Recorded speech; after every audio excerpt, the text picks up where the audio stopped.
La espada de los frutos sagrados. En las remotas montañas de Japón, donde los cerezos florecen incluso en invierno y las brumas ocultan secretos ancestrales, existía una leyenda. La espada que corta los mejores frutos concede poder ilimitado a quien la posea. Muchos la buscaron, pero pocos regresaron con vida. El herrero y la profecía. Hace siglos, el maestro herrero Masamune Takeda, conocido por forjar las katanas más afiladas del imperio, recibió un encargo del emperador, crear una espada capaz de discernir la pureza de los frutos de la tierra. Se decía que los dioses habían bendecido ciertos árboles con frutos dorados, capaces de otorgar sabiduría y fuerza sobrehumana. Masamune, en su búsqueda de perfección, viajó al monte Fuji, donde, según los monjes, crecía un melocotonero sagrado. Tras meditar 40 días y 40 noches bajo sus ramas, forjó la espada con el acero más puro, templándolo en las aguas del lago Biwa bajo la luz de la luna llena. Al probar su filo en uno de los melocotones dorados, la espada brilló con un resplandor celestial. Pero antes de que Masamune pudiera entregarla al emperador, un misterioso guerrero enmascarado, Kurogami, lo asesinó y robó la espada, desapareciendo en la noche. Desde entonces, la leyenda creció. Quien posea la espada y corte los frutos más puros, obtendrá fuerza ilimitada. El samurái sin nombre. Años después, un joven samurái sin clan, Ryu, vagaba por los pueblos buscando redención por un pasado sangriento. Una noche, en una taberna, escuchó a un monje hablar de la espada perdida. Dicen que Kurogami la escondió en el Valle de los Susurros, donde los árboles susurran nombres de los muertos. Quien la encuentre, podrá cosechar el poder de los frutos divinos. Ryu, movido por la curiosidad y la necesidad de un propósito, emprendió el viaje. En el camino, se encontró con Himiko, una sacerdotisa sintoísta que buscaba la espada para destruirla antes de que cayera en manos equivocadas. Si Kurogami la obtiene de nuevo, nadie podrá detenerlo, advirtió ella. Juntos, enfrentaron bestias mitológicas, trampas ancestrales y fantasmas de guerreros caídos que custodiaban el valle. La prueba de los frutos. Al llegar al corazón del valle, encontraron un jardín eterno, donde los árboles daban frutos de oro, plata y rubí. En el centro, clavada en una piedra, estaba la espada de Masamune. Pero Kurogami los esperaba. Tarde. Rugió el guerrero enmascarado, blandiendo una katana oscura. Ya he probado los frutos, y mi poder es absoluto. Ryu desenvainó su espada, pero Kurogami lo derribó con un solo golpe. Himiko, desesperada, tomó la espada sagrada y cortó uno de los frutos dorados. Al probarlo, sus ojos brillaron con energía divina. No es fuerza lo que necesitamos, sino sabiduría. Exclamó. Con un movimiento fluido, como una danza celestial, Himiko desarmó a Kurogami. La máscara del guerrero se rompió, revelando el rostro de un hombre consumido por la ambición. La espada no otorga poder, solo revela el verdadero corazón de quien la usa, dijo ella. El destino de la espada. Ryu, herido pero vivo, miró a Himiko con respeto. ¿Qué haremos con ella?, preguntó, señalando la espada. La devolveremos a la tierra, respondió la sacerdotisa. Algunos secretos deben permanecer ocultos. Juntos, clavaron la espada en el lago sagrado, donde las aguas la envolvieron en una luz dorada antes de hundirla para siempre. Pero las leyendas nunca mueren, y en algún lugar, alguien volverá a buscarla. La espada de los frutos sagrados, la sombra de Kurogami. Años después de que Ryu y Himiko hundieran la espada en el lago sagrado, una inquietud recorría los pueblos de Japón. Los frutos de los árboles cercanos al valle comenzaron a pudrirse de la noche a la mañana, y los animales huían hacia las montañas como si algo maligno se acercara. En Kioto, un joven monje llamado Takashi, aprendiz del templo donde Himiko servía, soñaba repetidamente con una espada negra que gritaba su nombre en la oscuridad. Takashi, libérame. Himiko, ahora una anciana sabia, lo observó con preocupación. Los sueños son mensajes del mundo espiritual, murmuró. Y ese no es un mensaje, es una advertencia.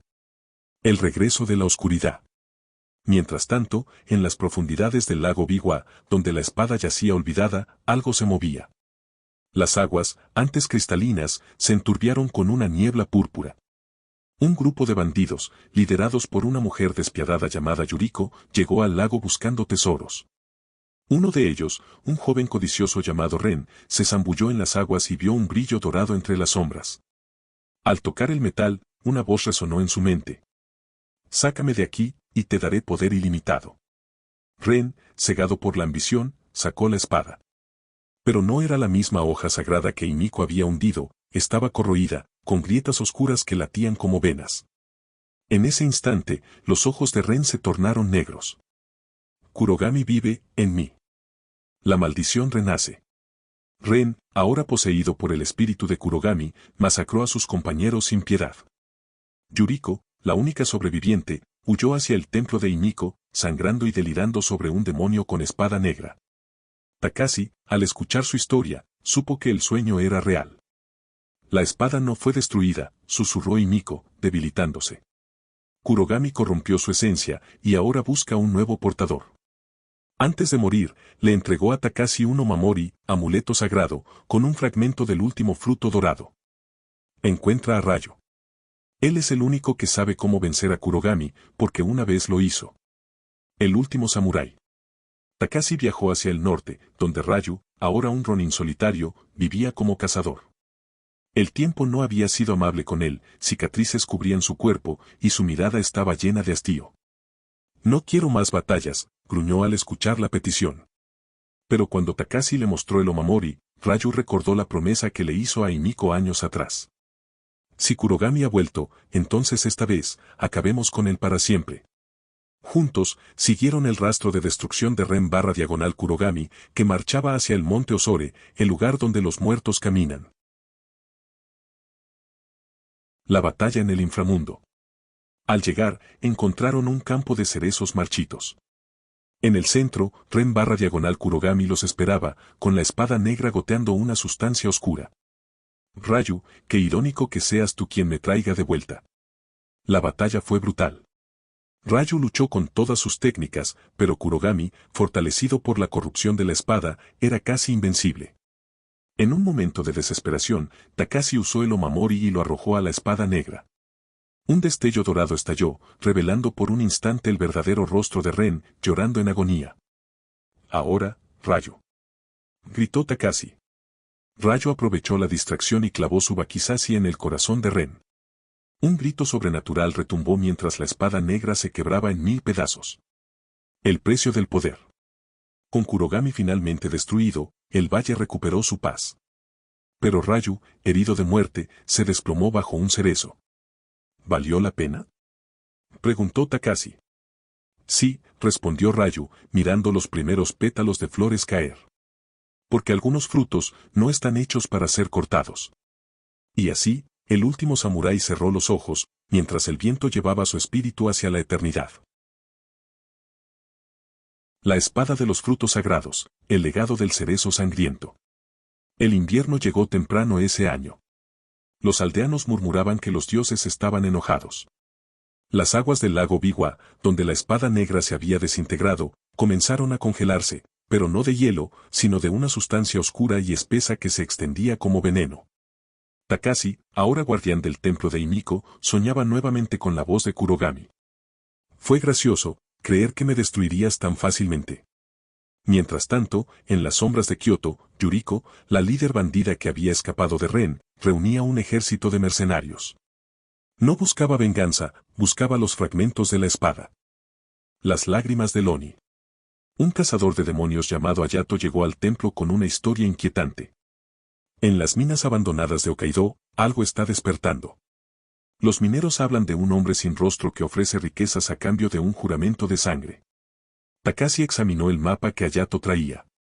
Marcado con carbón, había un símbolo, un cerezo con raíces que formaban una espada. No es Kurogami, es algo peor, susurró. Es la corrupción de la espada tomando forma propia. Decidieron ir a las minas, pero Yuriko y sus hombres lo siguieron en silencio. Capítulo 9. El pacto de los fragmentos. Dentro de las minas, encontraron una cámara tallada con runas antiguas. En el centro, 3 fragmentos de la espada negra flotaban sobre un charco de líquido dorado, la savia de los frutos sagrados. No toquen nada. Advirtió Ayato, pero era demasiado tarde. Uno de los mercenarios de Yuriko agarró un fragmento, y su piel comenzó a fundirse, revelando músculos oscuros y brillantes como obsidiana. Sangre, necesito más sangre, rugió. Yuriko, en lugar de huir, sonrió. Perfecto. El nacimiento del Kami oscuro.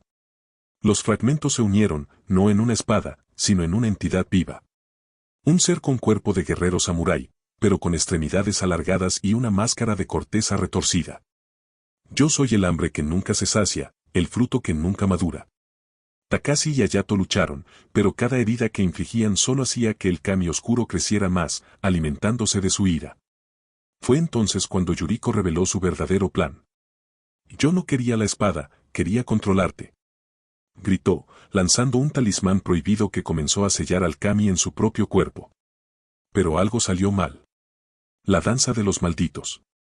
La mina colapsó. Takashi y Hayato lograron escapar, pero cuando miraron atrás, vieron dos figuras salir de los escombros.